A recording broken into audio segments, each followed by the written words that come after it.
श्री गणेशाय नमः। ओम श्री परमात्मने नमः। मत्स्य महापुराण 201वां अध्याय। पौराण पौराणुकीर्तन में महर्षि पराशर के वंश का वर्णन। मत्स्य भगवान ने कहा, राजस्थम, महातेजस्वी वशिष्ठ नेमि के पूर्व पुरोहित थे। उनके सदा चारों और यज्ञ होते रहते थे। उनके सदा चारों ओर यज्ञ होते रहते थे। पार्थिव श्रेष्ठ किसी समय यज्ञों का संपादन कराने से श्रांत हुए। गुरु वशिष्ठ विश्राम कर रहे थे। उसी समय राजाओं में श्रेष्ठ नीमि ने उनके पास जाकर इस प्रकार कहा, भगवान, मैं यज्ञ करना चाहता हूँ, अतः मेरा यज्ञ कराइए, देर मत कीजिए। यह सुनकर महातेजस्वी वशिष्ठ जी ने राजश्रेष्ठ नीमि से कहा, राजन, मैं आपके श्रेष्ठ यज्ञों का अनुष्ठान कराने से थक गया हूँ, अतः कुछ काल तक प्रतीक्षा कीजिए। नरेश विश्राम कर लेने के बाद मैं पुनः आपका यज्ञ कराऊंगा। ऐसा कहे जाने पर राज्य श्रेष्ठ नीमि ने वशिष्ठ जी को इस प्रकार उत्तर दिया, ब्राह्मण, परलोक संबंधी कार्य में कौन मनुष्य प्रतीक्षा करना चाहेगा। बलवान यमराज से मेरी कोई मित्रता तो है नहीं, अतः धर्म कार्य में शीघ्रता ही करनी चाहिए, क्योंकि जीवन क्षणभंगुर है। धर्म रूप औदान को पथ्य बनाने वाला प्राणी मरने पर भी सुख का उपभोग करता है। इसीलिए कल होने वाले कार्य को आज ही एवं दूसरे प्रहर में संपादित होने वाले कार्य को पूर्व प्रहर में ही संपन्न कर लेना चाहिए, क्योंकि मृत्यु इस बात की प्रतीक्षा नहीं करती कि इसने अपना कार्य कर लिया है अथवा नहीं। अतः मृत्यु खेत बाजार और ग्रह में आसक्त या अन्यत्र कहीं आसक्त मन वाले मनुष्य को उसी प्रकार लेकर चली जाती है, जैसे भेड़िया मृग के बच्चे को लेकर चला जाता है। काल का न तो कोई प्रिय है और न कोई देश ही है। आयु के साधक कर्म के क्षीण होते ही वह बलपूर्वक मनुष्य का अपहरण कर लेता है। प्राणवायु की चंचलता तो आप भी जानते ही हैं। ब्राह्मण ऐसी दशा में जो क्षण भर भी जीवित रहता है, यही आश्चर्य है।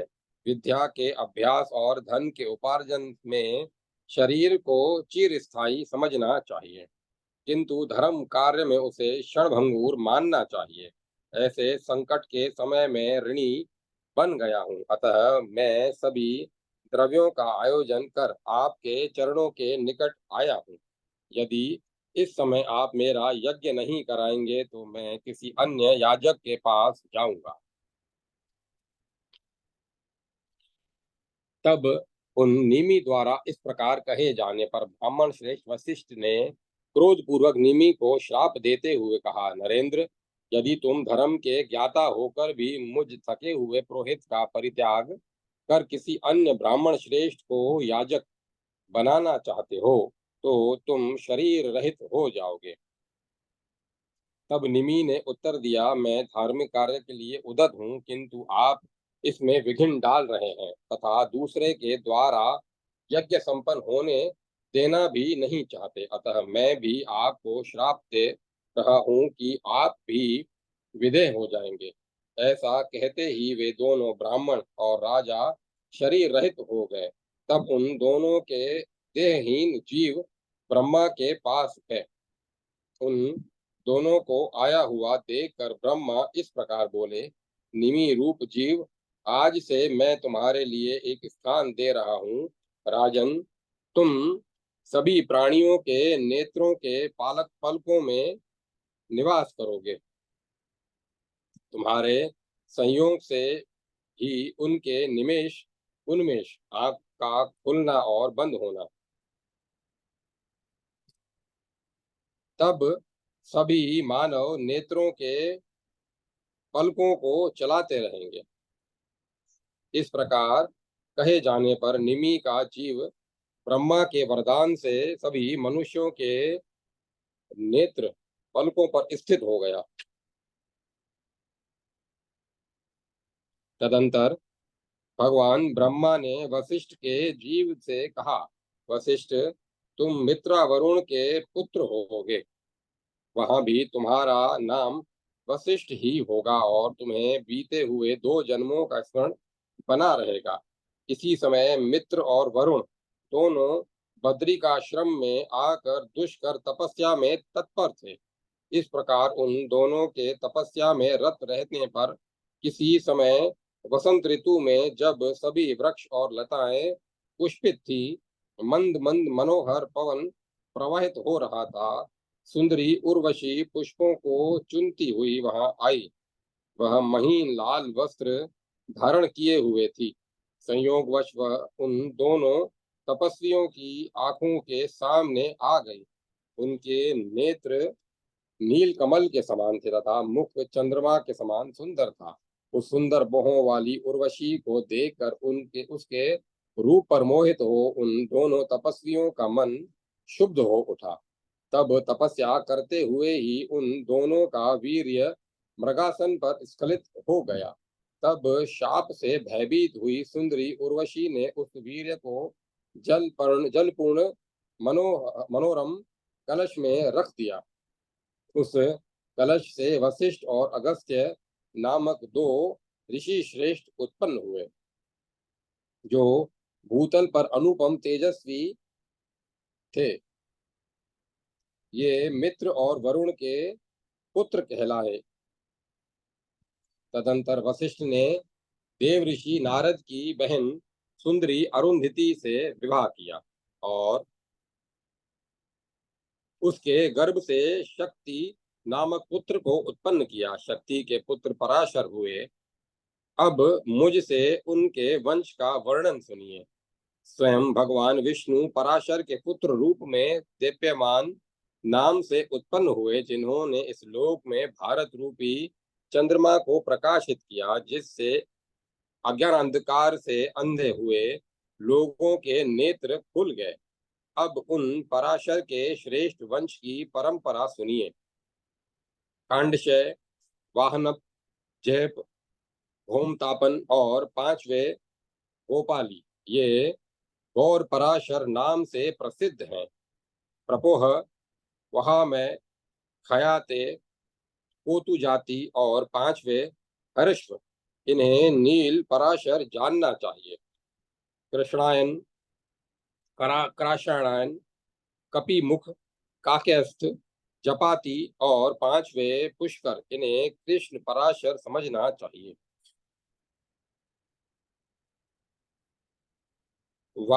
शाविष्ठान, बाल्य, स्वाष्ट, उपय और ऋषिकहस्त, ये 5 श्वेत पराशर हैं।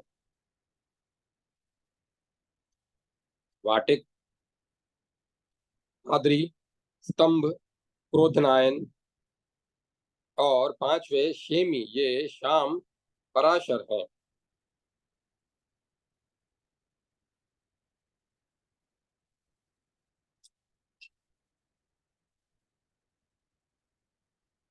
कालयान, वर्षणायन, तेलय, युथुप और 5वें तंती, ये धूम्र पराशर हैं। इन सभी पराशरों के पराशर शक्ति और महातपस्वी वशिष्ठ, ये 3 ऋषि प्रवर माने गए हैं। इन सभी पराशरों का परस्पर विवाह संबंध निषिद्ध है। राजन, मैंने आपसे सूर्य के समान प्रभावशाली पराशर वंशीय गोत्र प्रवर्तक ऋषियों का वर्णन कर दिया। इनके नामों के परिकीर्तन से मनुष्य सभी पापों से मुक्त हो जाता है। इस प्रकार श्री मत्स्य महापुराण के प्रवरा अनुकीर्तन में पराशर वंश वर्णन नामक 201वां अध्याय संपूर्ण हुआ। जय माता सरस्वती। जय माता सरस्वती।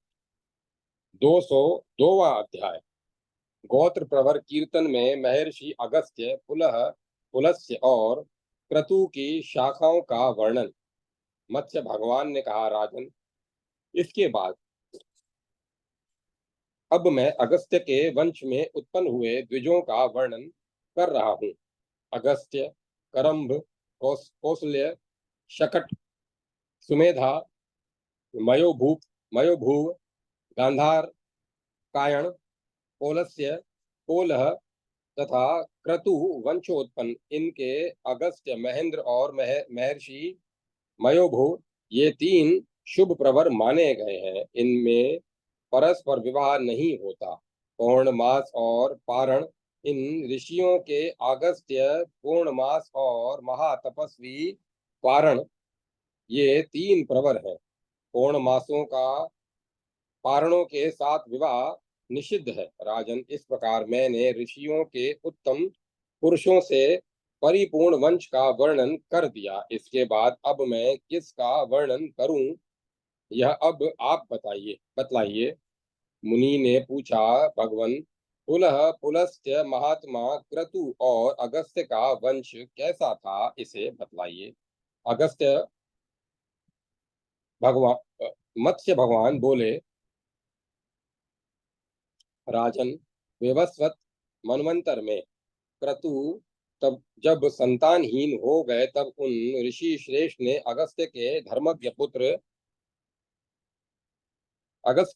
पुत्र इदमावह को पुत्र रूप में स्वीकार कर लिया। तभी से अगस्त्य वंशी क्रतुवंशी कहलाने लगे। भूपाल, पुलह के तीन पुत्र थे। उनका जन्म वृतांत मैं आगे विधि पूर्वक वर्णन करूंगा। पुलह का मन अपनी संतान को देखकर प्रसन्न नहीं रहता था, अतः उन्होंने अगस्त्य के पुत्र द्रोणास्य को पुत्र रूप में वर्ण कर लिया।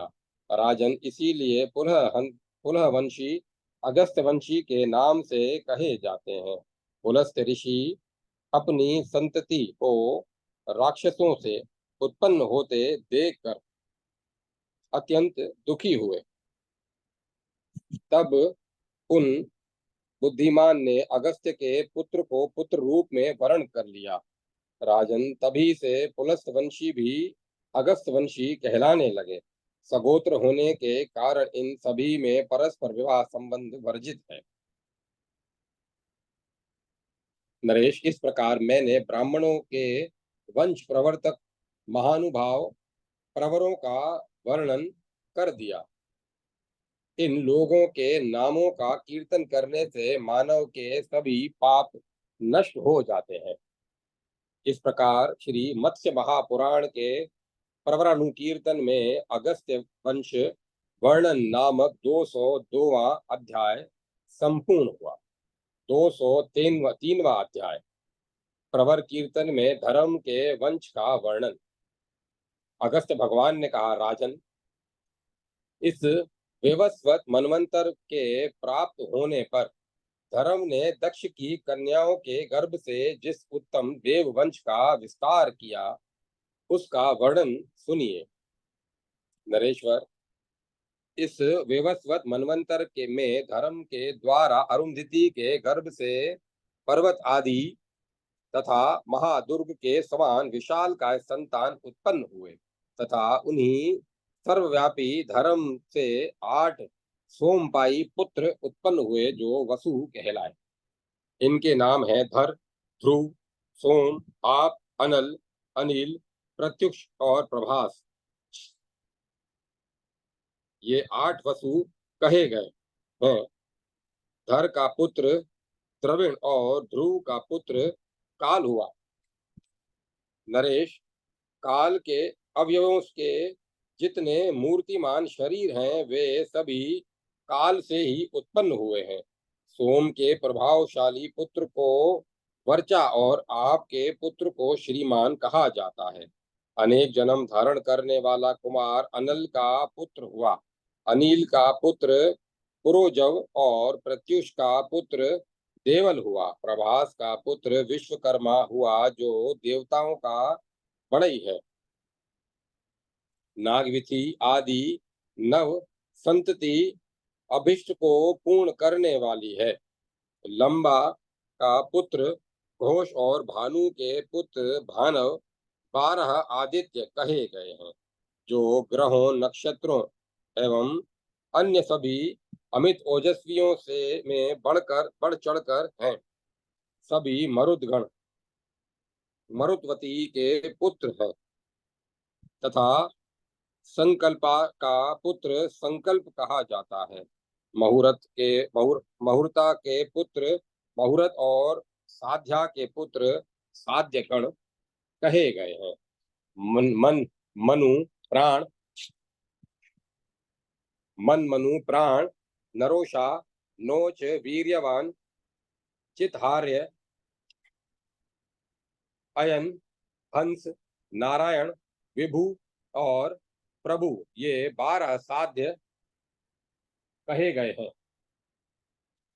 विश्वा के पुत्र विश्वदेव कहे जाते हैं।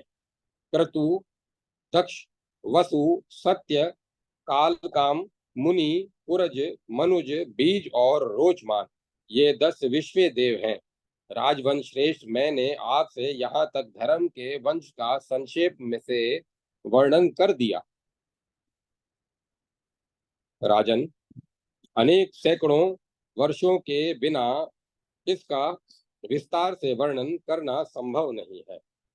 इस प्रकार श्री मत्स्य महापुराण के धर्म वंश वर्णन में धर्म प्रवरानुकीर्तन नामक 203वां अध्याय संपूर्ण हुआ। जय माता सरस्वती, जय माता सरस्वती। 204वां अध्याय श्राद्ध कल्प पितृगाथा कीर्तन।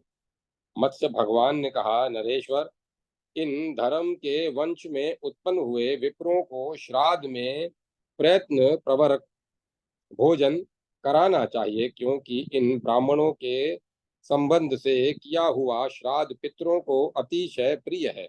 राजसिंह, इसके बाद अब मैं उस गाथा का वर्णन कर रहा हूँ जिसका अपने पुर में स्थित कामना करने वाले पितरों ने कथन किया था।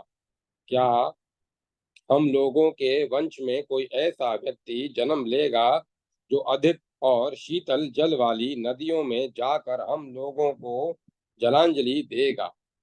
क्या हमारे कुल में कोई ऐसा व्यक्ति जन्म लेगा जो दूध मूल फल और खाद्य सामग्रियों से या तिल सहित जल से नित्य श्राद्ध करेगा?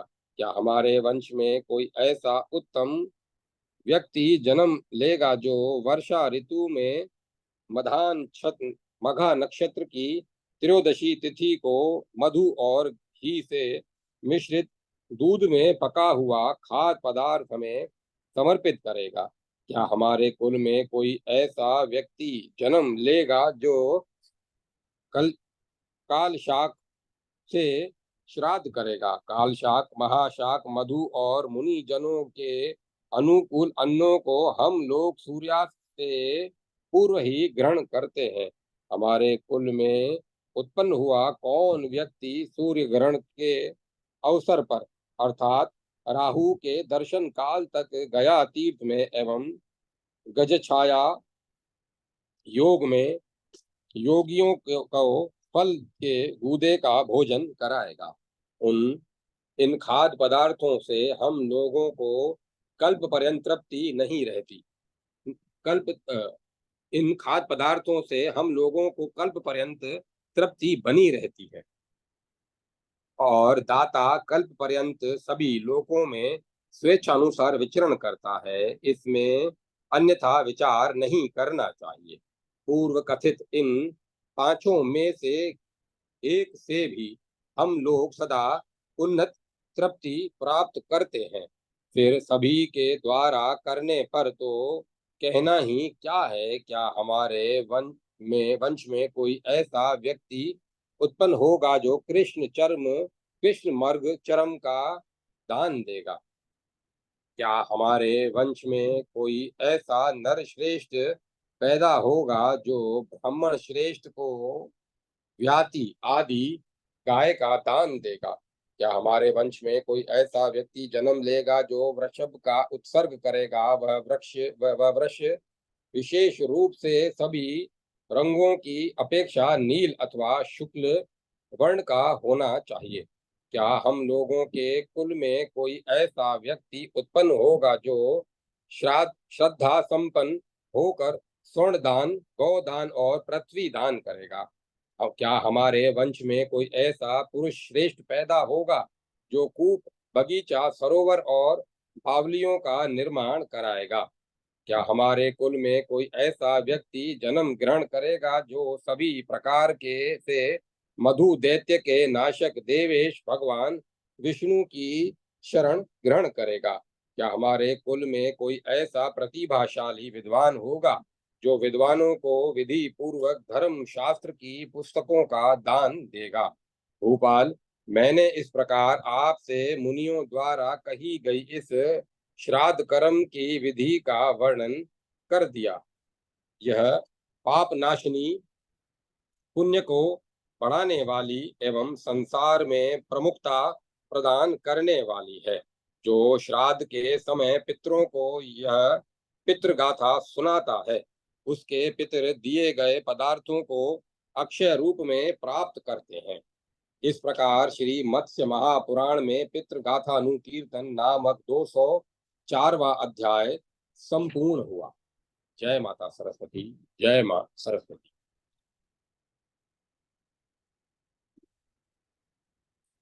205वां अध्याय धेनु दान विधि।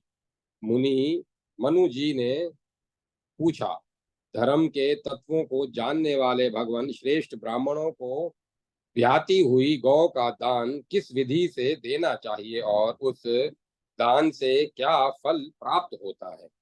मत्स्य भगवान बोले, राजन, जिसके सींग स्वर्ण जटित हों और चांदी से मड़े गए हों, जिसकी पूंछ मोती से सुशोभित हो तथा जिसके निकट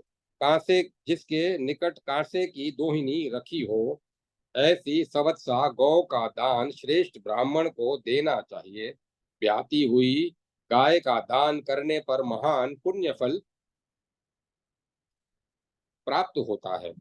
जब तक बछड़ा योनि के भीतर रहता है एवं जब तक गर्भ को नहीं छोड़ता, तब तक उस गौ को वन पर्वतों सहित पृथ्वी समझना चाहिए। जो व्यक्ति द्रव्य सहित ब्याती हुई गाय का दान देता है, उसने मानो सभी समुद्र, गुफा, पर्वत और जंगलों के साथ चतुर्ग व्याप्त पृथ्वी का दान कर दिया, इसमें संदेह नहीं है। नरेश्वर, इस बछड़े के तथा गौ के शरीर में जितने रुए होते हैं, उतने युगों तक दाता देवलोक में पूजित होता है। विपुल दक्षिणा देने वाला पुरुष मनुष्य निश्चय ही अपने पिता, पितामह तथा प्रपितामह का नरक से उद्धार कर देता है। वह जहाँ कहीं जाता है, वहाँ उसे दही और पायस रूपी कीचड़ से युक्त घृत एवं क्षीर की नदियां प्राप्त होती हैं तथा मनोवांछित फल प्रदान करने वाले वृक्ष प्राप्त होते रहते हैं। राजन, उसे गोलोक और ब्रह्मलोक सुलभ हो जाते हैं तथा चतुर्मुखी तपाए हुए स्वर्ण के समान वर्ण वाली, स्थूल नितंब वाली, पतली कमर से सुशोभित कमल नयना स्त्रियां निरंतर उसकी सेवा करती हैं। इस प्रकार श्री मत्स्य महापुराण में धेनुदान महात्म्य नामक 205वां अध्याय संपूर्ण हुआ। जय माता सरस्वती। जय मां सरस्वती। 206 अध्याय कृष्ण मर्ग चरम के दान की विधि और उसका महात्म्य। मनु जी ने पूछा, निष्पाप परमात्मन, कृष्ण मृग चर्म प्रदान करने की विधि, उसका समय तथा कैसे ब्राह्मण को दान देना चाहिए, इसका विधान मुझे बताइए। इस विषय में मुझे महान संदेह है।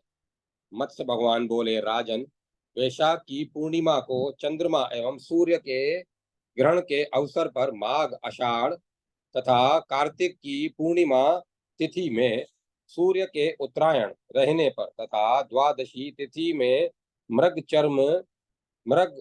कृष्ण मृग चर्म के दान का महाफल कहा गया है। जो ब्राह्मण नित्य अग्न्याधान करने वाला हो, उसी को यह दान देना चाहिए। अब जिस प्रकार और जिस विधान से वह दान देना चाहिए उसे मैं बतला रहा हूं, सुनिए। नरेश्वर,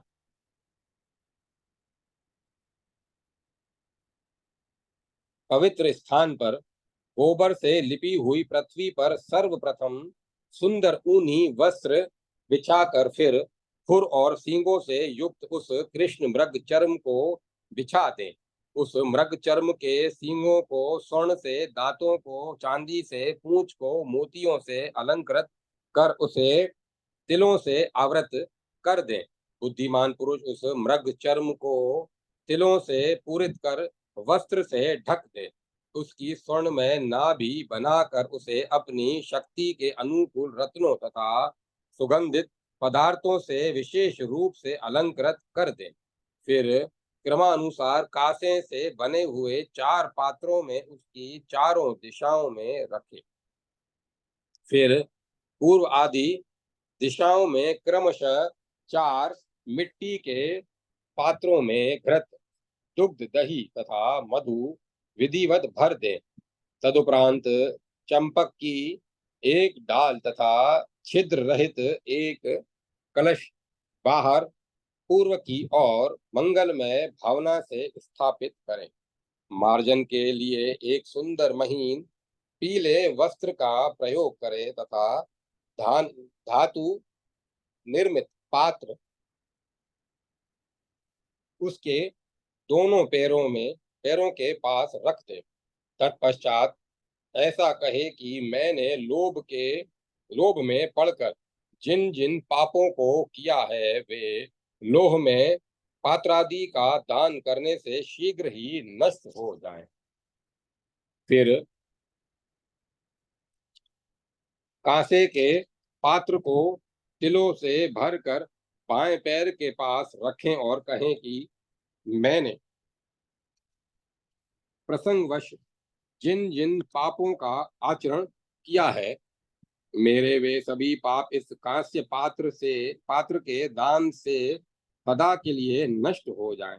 फिर ताम्र पात्र में मधु भरकर दाहिने पैर के पास रखें और कहें कि दूसरे की निंदा या चुगली करने अथवा किसी अवैध मांस का भक्षण करने से उत्पन्न हुआ मेरा पाप इस ताम्र पात्र का दान करने से नष्ट हो जाए। कन्या और गौ के लिए मिथ्या कहने से तथा परकीय स्त्री का स्पर्श करने से जो पाप उत्पन्न हुआ हो मेरा वह पाप चांदी के पात्र दान से शीघ्र ही नष्ट हो जाए। चांदी तथा तांबे के बने हुए पात्रों को पैर के ऊपरी भाग में रखना चाहिए। जनार्दन, मैंने अपनी दुष्ट बुद्धि के द्वारा हजारों जन्मों में जो पाप किया है उसे आप स्वर्ण पात्र के दान से शीघ्र ही नष्ट कर दें। यह मंत्र स्वर्ण पात्र दान करते समय कहें।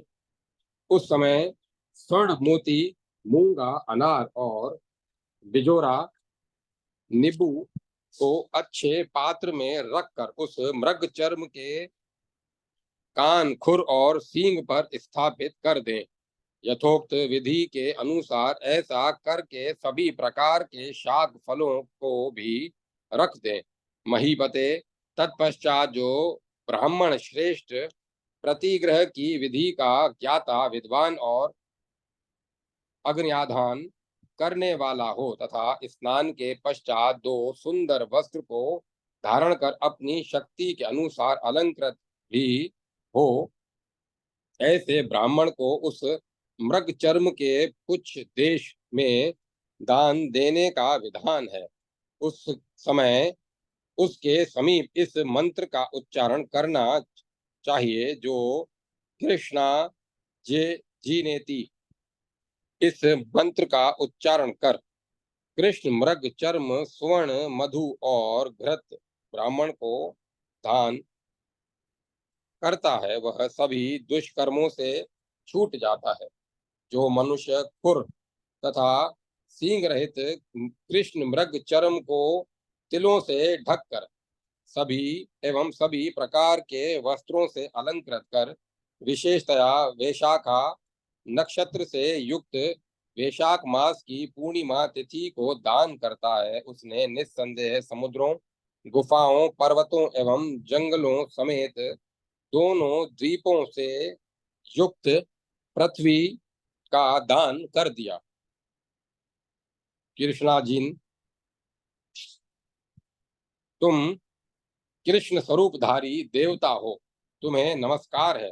स्वर्ण दान तथा तुम्हारे दान से जिसके समस्त पाप नष्ट हो गए हैं, ऐसे मुझ पर तुम प्रसन्न हो जाओ।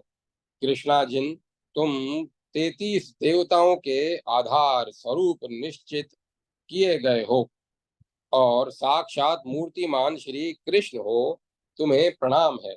पुनः वृषभध्वज शंकर मुझ पर प्रसन्न हो जाएं, इस भावना से स्वर्ण युक्त नाभि वाले मृग चर्म का दान करना चाहिए। जो श्याम वर्ण, कृष्ण कंठ तथा कृष्ण चर्म धारण करने वाले देवता हैं, आपके दान से आप शून्य हुए हो, मुझ पर वे शंकर प्रसन्न हो।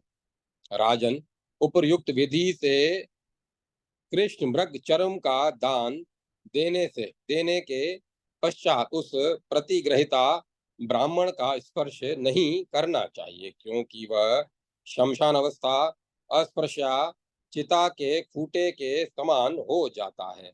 उसका श्राद्ध और दान के समय दूर से ही परित्याग कर देना चाहिए। उस ब्राह्मण को अपने घर से विदा कर फिर मंगल स्नान करने का विधान है। राजेंद्र, तत्पश्चात आचार्य चंपक की शाखा से युक्त जल पूर्ण कलश में के जल से दाता के मस्तक पर आप्यास्य, समुद्र ज्येष्ठा आदि 16 ऋचाओं से अभिषेचन करें। तब वह दो बिना फटे वस्त्रों को पहनकर आचमन करके पवित्र होता है। पुनः उस वस्त्र को कलश में डालकर उसे चौराहे पर फेंक दे। उसके बाद देवताओं की प्रदक्षिणा कर मंडप में प्रवेश करें। तदंतर ब्राह्मण उस पित्त वस्त्रधारी सपत्नीक यजमान का मार्जन करें। यदि यजमान मुक्ति की इच्छा रखता हो तो ब्राह्मण संबंधी घट से उसका मार्जन करे। राजन, यदि यजमान लक्ष्मी का अभिलाषी हो तो विष्णु संबंधी कलश के जल से उसका मार्जन करे। यदि राज्य की कामना हो तो इंद्र संबंधी कलश के जल से यजमान के मस्तक पर अभिषेक करे। द्रव्य और प्रताप की कामना करने वाले यजमान का अग्नि संबंधी कलश के जल से सिंचन करे। मृत्यु पर विजय पाने के विधान के लिए यम संबंधी कलश के जल से अभिषेक करे। तत्पश्चात यजमान को तिलक लगाए। दाता ब्राह्मण को दक्षिणा देकर कृष्ण मृग चरम दान की सिद्धि के लिए उनसे विशेष रूप से आशीर्वाद ग्रहण करे। नरपति श्रेष्ठ, इसके करने से जो तुष्टि प्राप्त होती है उसका वर्णन करने की शक्ति यद्यपि देवताओं में भी नहीं है, तथापि मैं संक्षेप में बतला रहा हूँ, सुनिए। वह दाता निश्चय ही समग्र पृथ्वी के दान का फल प्राप्त करता है, सभी लोगों को जीत लेता है, पक्षी के समान सर्वत्र स्वेच्छानुसार विचरण करता है, महाकल्प पर्यंत महाप्रलय काल पर्यंत निस्संदेह स्वर्ग लोक में स्थित रहता है। पिता पुत्र की मृत्यु और पत्नी के वियोग को नहीं देखता। उसे मृत्यु लोक में कहीं भी धन और देश के परित्याग का अवसर नहीं प्राप्त होता। जो मनुष्य समाहित चित्त हो, कुलीन ब्राह्मण को श्री कृष्ण की प्रिय वस्तु कृष्ण मृग चरम का दान करता है, मृत्यु वह कभी मृत्यु की चिंता से शोकग्रस्त नहीं होता और अपने मन के अनुकूल सभी फलों को प्राप्त कर लेता है। इस प्रकार श्री मत्स्य महापुराण में कृष्ण मृग चर्म प्रदान नामक 206 अध्याय संपूर्ण हुआ। जय माता सरस्वती। जय मां सरस्वती। 207वां अध्याय उत्सर्ग किए जाने वाले कृष्ण वृक्ष के लक्षण, वृक्षोत्सर्ग का विधान और उसका महत्व। मुनि ने कहा, भगवन, आज मैं उत्सर्ग किए जाने वाले वृषभ के लक्षणों, वृक्षोत्सर्ग की विधि और वृक्षोत्सर्ग से प्राप्त होने वाले महान पुण्य फल को सुनना चाहता हूँ। मत्स्य भगवान बोले, राजन, सर्वप्रथम धेनु की परीक्षा करनी चाहिए, जो सुशीला, गुणवती, अविकृत अंगों वाली, मोटी, ताजी, जिसके बछड़े जीते हो, रोग रहित, मनोहर रंग वाली, चिकने खुर वाली, चिकने सींगों वाली, सुदृश्य, सीधी साधी, न अधिक ऊंची न अधिक नाटी, अर्थात मध्यम कद वाली, अचंचल भवरी वाली, विशेषतः दाहिनी और की भवरियां दाहिनी और बाईं ओर की बाईं ओर हो, विस्तृत जांघों वाली, मुलायम और सटे हुए लाल होठों वाली, लाल गले की से सुशोभित, काली एवं लंबी हो, ऐसी सुस्फुटी सुस्फुटित स्फुटित लाल जीवा वाली, अश्रु रहित निर्मल नेत्रों वाली, सुदृढ़ एवं सटे हुए खुरों वाली, वेदर्य वेदुर्य मधु अथवा जल के बुदबुदे के समान रंगों वाली, लाल चिकने नेत्र और लाल किनीचिका से युक्त 21 दांत और श्याम वर्ण के तालु से संपन्न हो, जिसके 6 स्थान उच्च, 5 स्थान समान, सिर ग्रीवा और 8 स्थान विस्तृत तथा बगल एवं उरु देश सुंदर हो, वहां को शुभ लक्षणों से युक्त मानी गई है। वह वो शुभ लक्षणों से युक्त मानी गई है। मनु ने पूछा, भगवन, आपने जो यह बतलाया कि गौओं के 6 स्थान उन्नत, 5 स्थान सम तथा 8 स्थान आयत होने चाहिए, वे शुभदायक स्थान कौन से वे शुभदायक स्थान कौन कौन है? मत्स्य भगवान ने कहा, पृथ्वी पते, छाती, पीठ, सिर, दोनों कोख तथा कमर, इन 6 उन्नत स्थानों वाली धेनुओं को विज्ञ लोग श्रेष्ठ मानते हैं। सूर्यपुत्र, दोनों कान, दोनों नेत्र तथा ललाट, इन 5 स्थानों का सम आयात होना प्रशंसित है। पूंछ, गलकंबल, दोनों स्थ्थियां, घुटने के नीचे के भाग और चारों स्तन, ये 8 तथा सिर और गर्दन, ये 2 मिलाकर उस स्थान आयत होने पर श्रेष्ठ माने जाते हैं।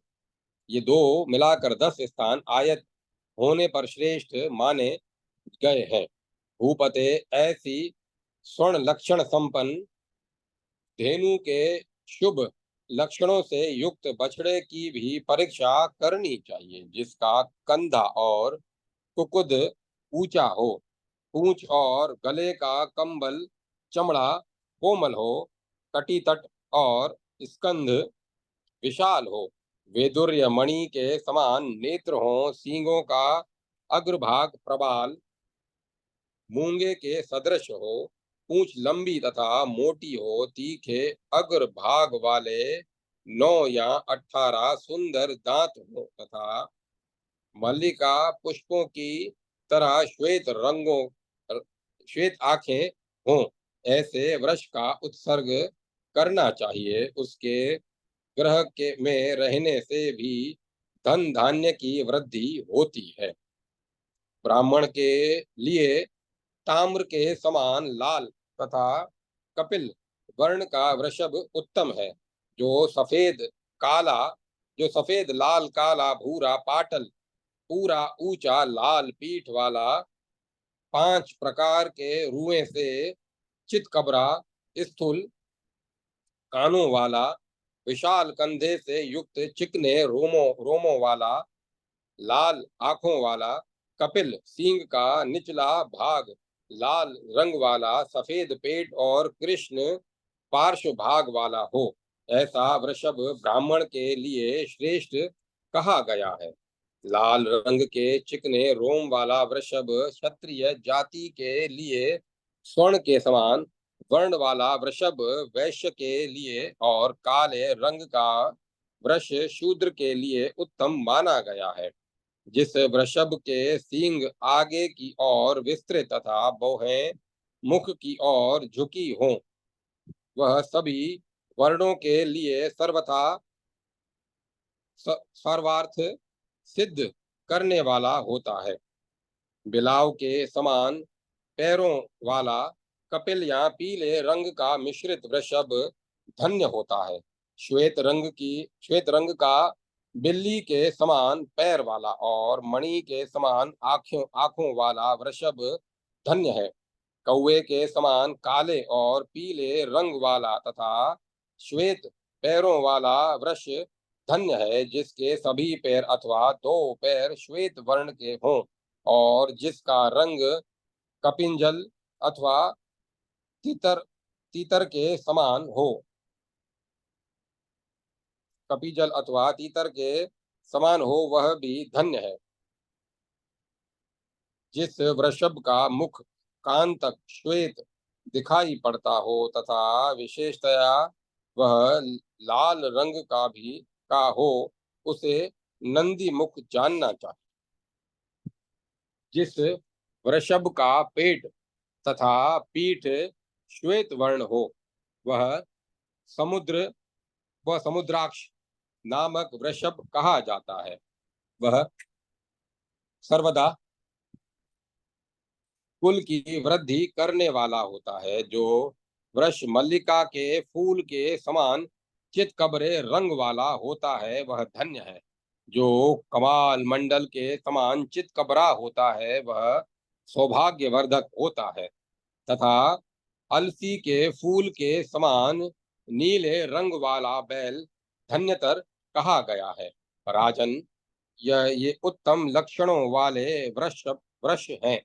अब मैं आपसे अशुभ लक्षण संपन्न वृषभों का वर्णन कर रहा हूं, जो काले तालु होंठ और मुख वाले, सूखे सींगों एवं खुरों वाले, अव्यक्त रंग वाले, नाटे बाघ तथा सिंह के समान भयानक कौवे और गृध्र के समान रंग वाले या मूषक के समान अल्पकाय मंद स्वभाव वाले, काने लंगड़े, नीची ऊंची आंखों वाले, विषम 3 या 1 पैरों में श्वेत रंग वाले तथा चंचल नेत्रों वाले हों, ऐसे वृषभों का न तो उत्सर्ग करना चाहिए और न उन्हें अपने घर में ही रखना ठीक है।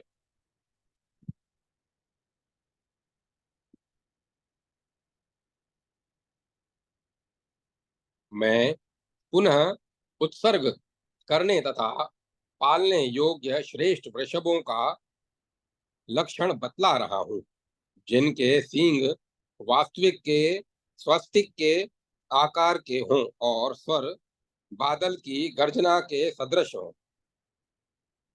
जो ऊंचे कद वाले, हाथी के समान चलने वाले, विशाल छाती वाले, बहुत ऊंचे, महान बल पराक्रम से युक्त हों तथा चंद्रमा के समान श्वेत वर्ण के, जिन वृषभों के सिर, दोनों कान, ललाट, पूंछ, चारों पैर, दोनों नेत्र, दोनों बगलें काले रंग के हों या एवं काले रंग वाले वृषभों के ये स्थान श्वेत हों, तो वे उत्तम माने गए हैं। जिसकी लंबी और मोटी पूंछ पृथ्वी पर रगड़ खाती हो और जिसका अगला भाग उठा हुआ हो, वह नील वृषभ प्रशंसनीय माना गया है।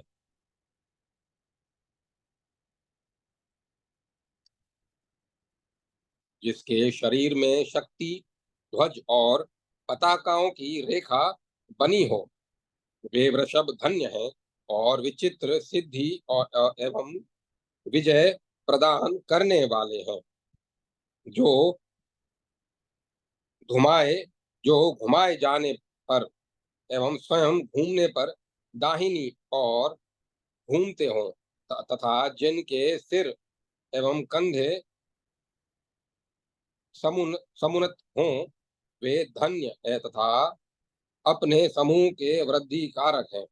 जिसके सींगों के अग्रभाग तथा नेत्र लाल हों और वह यदि श्वेत वर्ण का हो तथा जिसके खुर प्रवाल के समान लाल हो, तो उसके उससे श्रेष्ठ कोई वृषभ नहीं होता।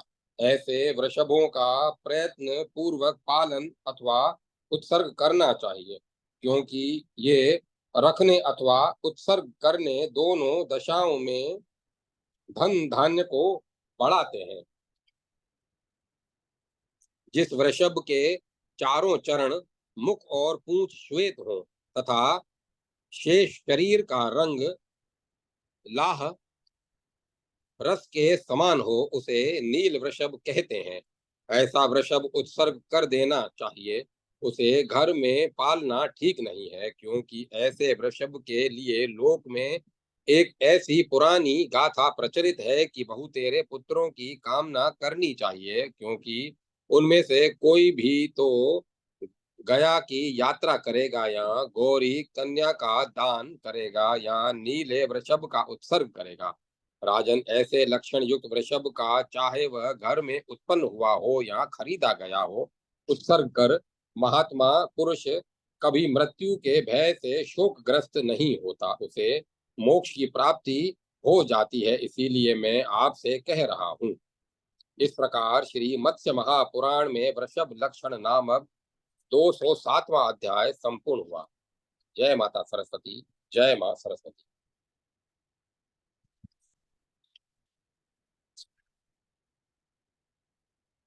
208वां अध्याय सावित्री और सत्यवान का चरित्र। सुत जी कहते हैं, ऋषियों, तदंतर अपरिमित पराक्रमी राजा मनु ने भगवान मत्स्य से पतिव्रता स्त्रियों के महात्म्य तथा तत्संबंधी कथा के विषय में प्रश्न किया। मनु जी ने पूछा, प्रभो, पतिव्रता स्त्रियों में कौन श्रेष्ठ है? किस स्त्री ने मृत्यु को पराजित किया है तथा मनुष्यों को सदा किस स्त्री सती नारी का नामोच्चारण करना चाहिए?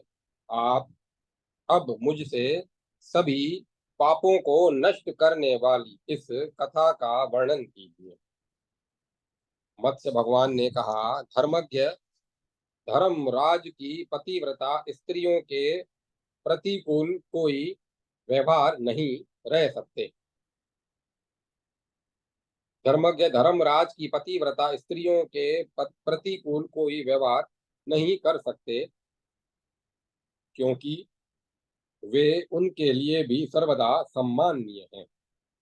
इस विषय में मैं तुमसे पापों को नष्ट करने वाली वैसी कथा का वर्णन कर रहा हूँ कि किस प्रकार पतिव्रता स्त्री ने मृत्यु के पाश में पड़े हुए अपने पति को बंधन मुक्त कराया था।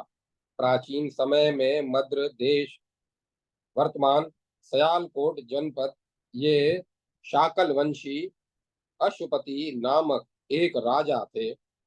उनके कोई पुत्र नहीं था। तब ब्राह्मणों के निर्देश पर वे पुत्र की कामना से सभी कामनाओं को पूर्ण करने वाली सावित्री की आराधना करने लगे। वे प्रतिदिन सैकड़ों ब्राह्मणों के साथ सावित्री देवी की प्रसन्नता के लिए सफेद सरसों का हवन करते थे। 10 महीना बीत जाने पर चतुर्थी तिथि को सावित्री गायत्री देवी ने राजा को दर्शन दिया। सावित्री ने कहा, राजन, तुम मेरे नित्य भक्त हो, अतः मैं तुम्हें कन्या प्रदान करूंगी। मेरी कृपा से तुम्हें मेरी दी हुई सर्वांग सुंदरी कन्या प्राप्त होगी। राजन, चरणों में पड़े हुए राजा से इतना कहकर वह देवी आकाश में बिजली की भांति अदृश्य हो गई। नरेश, उस राजा की मालती नाम की पतिव्रता पत्नी थी। समय आने पर उसने सावित्री के समान रूप वाली एक कन्या को जन्म दिया। तब राजा ने ब्राह्मण से कहा, तप के द्वारा आवाहन किए जाने पर सावित्री ने मुझे दिया है तथा यह सावित्री के समान रूप वाली है, अतः इसका नाम सावित्री होगा। नृपश्रेष्ठ, तब उन ब्राह्मणों ने उस कन्या का सावित्री नाम रख दिया। समय अनुसार सावित्री युवती हुई, तब पिता ने उसका सत्यवान के लिए ये वागदान कर दिया। इसी बीच नारद ने उस उदीप्त तेजस्वी राजा से कहा कि उस राजकुमार की आयु एक ही वर्ष में समाप्त हो जाएगी। नारद जी की वाणी सुनकर यद्यपि राजा के मन में चिंता तो हुई, पर वह यह विचार कर कि कन्यादान एक ही बार किया जाता है, उन्होंने अपनी कन्या सावित्री को धुमत्सेन के सुंदर पुत्र सत्यवान को प्रदान कर दिया। सावित्री भी पति को पाकर अपने भवन में नारद की अशुभ वाणी सुनकर दुखित मन से काल व्यतीत करने लगी। वह वन में सास ससुर तथा पतिदेव की बड़ी शुश्रूषा करती थी, किंतु राजा धुमत्सेन अपने राज्य से च्युत हो गए थे तथा पत्नी सहित अंधा होने के कारण वैसी गुणवती राजपुत्री को पुत्रवधू रूप में प्राप्त कर संतुष्ट नहीं थे। आज से चौथे दिन सत्यवान मर जाएगा, ऐसा ब्राह्मणों के मुख से सुनकर धर्म परायणा राजपुत्री सावित्री ने ससुर से आज्ञा लेकर त्रिरात्र व्रत का अनुष्ठान किया तथा किया। चौथा दिन आने पर जब सत्यवान ने लकड़ी, पुष्प एवं फल की टोह में जंगल की ओर प्रस्थान किया, तब याचना भंग से डरती हुई सावित्री भी सास ससुर की आज्ञा लेकर दुखित मन से पति के साथ उस भयंकर जंगल में गई। नारद के वचन का ध्यान कर चित्त में अतिशय कष्ट रहने पर भी उसने अपने इस महान भय को अपने पति से व्यक्त नहीं किया, किंतु मन बहलाव के लिए वन में छोटे बड़े वृक्षों के बारे में पति से झूठ मूठ पूछताछ करती रही। शूरवीर सत्यवान उस भयंकर वन में विशाल वृक्षों, पक्षियों और पशुओं के दल को दिखला दिखला कर थकी हुई एवं कोमल कमल के समान विशाल नेत्रों वाली राजकुमारी सावित्री को आश्वासन देता रहा।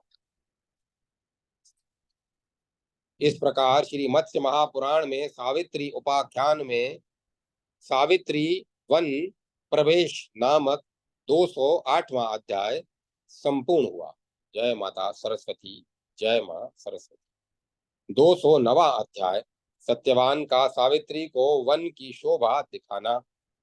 सत्यवान ने कहा, विशाल नेत्रों वाली सावित्री हरी हरी घासों से भरे हुए इस वन में वसंत की रति की वृद्धि करने वाले एवं नेत्र तथा नासिका को सुख प्रदान करने वाले इस मनोहर आम के वृक्ष को देखो।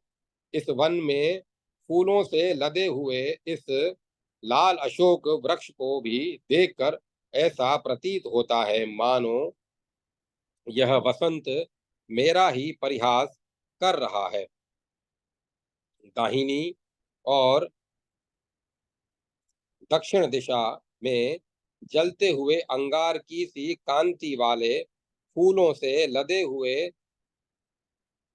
किशुक वृक्षों से युक्त इस रमणीय वनस्थली को देखो। सुगंधित पुष्पों की सुगंध से युक्त वन पंक्तियों से निकली हुई वायु उदारता पूर्वक हम लोगों की थकावट का नाश कर रही है। विशाल लोचने इधर पश्चिम में फूले हुए कनेर के पुष्पों से युक्त स्वर्णिम शोभा वाली वन पंक्ति शोभायमान हो रही है। इस सुंदरी तिनिस के लता समूह से वनस्थली का मार्ग अविरुद्ध हो गया है। पुष्पों के समूहों से विभूषित हुई वह पृथ्वी कितनी मनोहर लग रही है।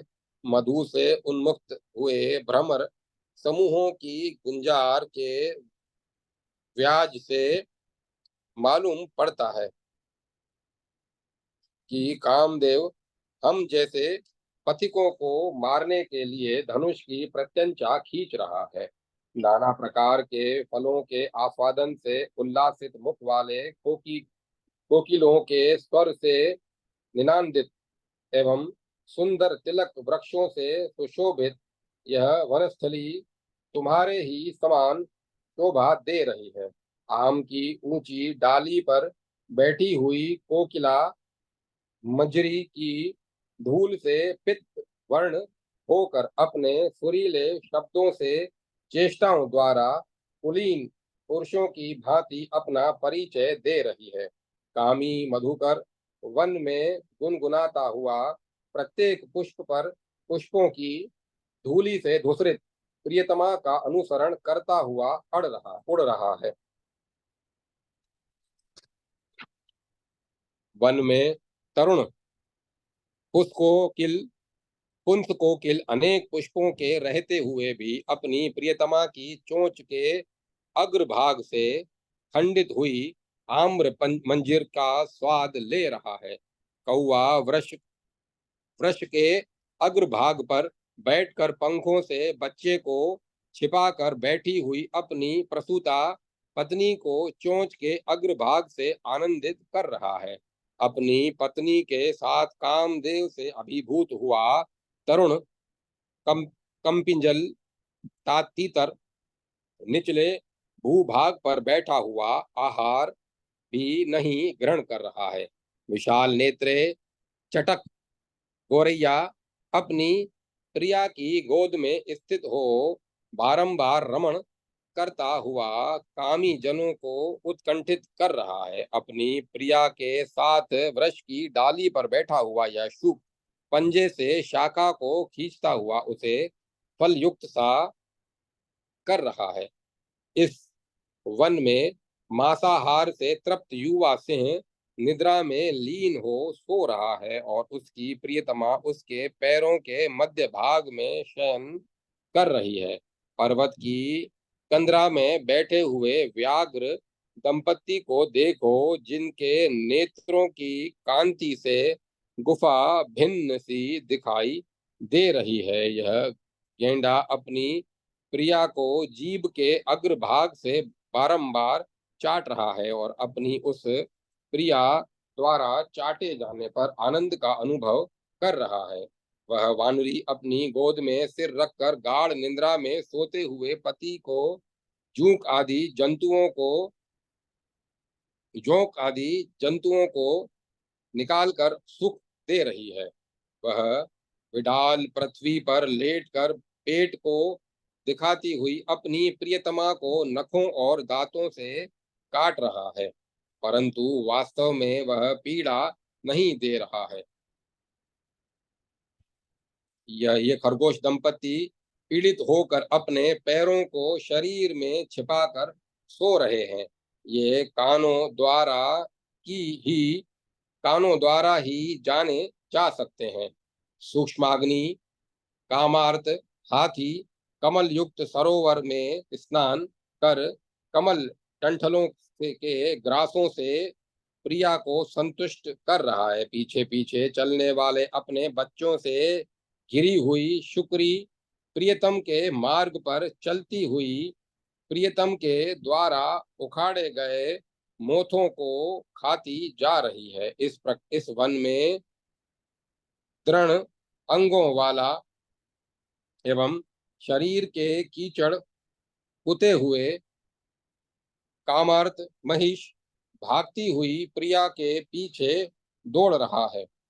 सुंदरी, अपनी प्रिया के सहित इस मृग को देखो, जो कौतूहलवश मुझे मनोहर कटाक्षों से देख रहा है। देखो, ये मृगी स्नेह युक्त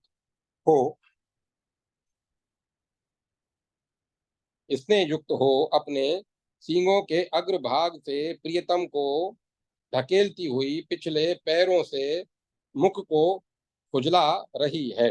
अरे, उस श्वेत चमरी गाय को देखो, जो चमर के पीछे चली जा रही है। इधर कामार्त चमर खड़ा है और गर्व के साथ मेरी ओर देख रहा है। धूप में बैठे हुए उस नील गाय को देखो, जो अपनी प्रिया के साथ आनंद पूर्वक जुगाली कर रहा है और कुकुद पर बैठे हुए कौवे का निवारण कर रहा है। प्रिया के साथ उस बकरे को देखो, जो वेर वृक्ष की मोटी शाखा पर फल खाने की इच्छा से अगले दोनों पैरों को रखे हुए है। सरोवर में विचरण करते हुए हंसनी युक्त हंसनी सहित उस अत्यंत निर्मल हंस को देखो, जो सुप्रकाशित चंद्रबिंब की शोभा धारण कर रहा है। सुंदरी चरकवाक अपनी प्रिया के साथ कमलों से सुशोभित सरोवर में अपनी प्रिया को फूली हुई पद्मनी के समान कर रहा है। ऐसा कहकर सत्यवान ने फिर कहा, सुंदर बोहों वाली, मैं फूलों को एकत्र कर चुका तथा तुम पुष्पों को एकत्र कर चुकी। मैं फलों को एकत्र कर चुका, तुम पुष्पों को एकत्र कर चुकी। कितनी अभी किंतु अभी ईंधन का कोई प्रबंध नहीं किया गया, अतः अब मैं इसे एकत्र करूंगा। भामिनी, तब तक तुम इस सरोवर के तट पर वृक्ष की छाया में बैठकर क्षण भर प्रतीक्षा करते हुए विश्राम करो। सावित्री बोली, कांत, जैसा आप कहेंगे मैं वैसा ही करूंगी, परंतु आप मेरे नेत्रों के सामने से दूर न जाएं, क्योंकि मैं इस घने वन में डर रही हूँ। अगस्त्य भगवान ने कहा, राजन, सावित्री के ऐसा कहने पर सत्यवान उस वन में राजपुत्री के सम्मुख ही उसे सरोवर से थोड़ी ही दूर पर काष्ठ एकत्र करने लगे, परंतु राजपुत्री उतनी दूर जाने पर भी उन्हें मरा हुआ सा मानने लगी। इस प्रकार श्री मत्स्य महापुराण में सावित्री उपाख्यान में वन दर्शन नामक 209वां अध्याय संपूर्ण हुआ। जय माता सरस्वती। जय मां सरस्वती। ओम नमः शिवाय। ओम नमो भगवते वासुदेवाय। ओम नमो नारायण। ओम तत्सत। ओम तत्सत। ओम। अब कथा को विराम दिया जाता है।